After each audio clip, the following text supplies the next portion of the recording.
கும்பகர்ணன் ஏன் 6 மாதம் தூங்குகிறார் என்று தெரியுமா? ராமாயணத்தில் கும்பகர்ணனின் கதாபாத்திரமும் ஒரு அங்கமாகும். கும்பகர்ணன் ராவணனின் இளைய சகோதரராவார். நல்ல புத்தி கூர்மையும் நெறி தவறா வாழ்க்கை முறையையும் இரக்க குணத்தையும் ஒருங்கே கொண்டவனாக திகழ்ந்தான். இந்திரன் தேவர்களின் தலைவனாவான்.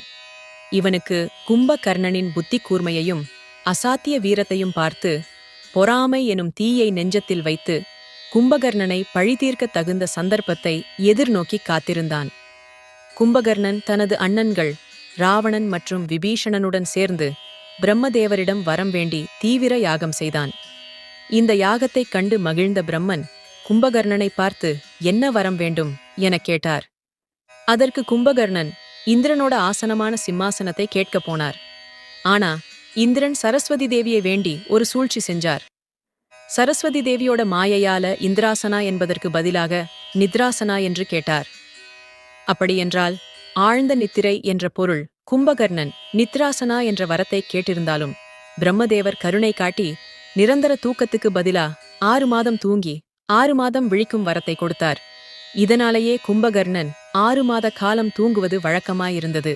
ஆனா இது கூட கும்பகர்ணனுக்கு சாபமா மாறிடுச்சு. நன்றி. இது போன்ற மற்றொரு சுவாரஸ்யமான கதையுடன் அடுத்த வீடியோவில் சந்திப்போம்.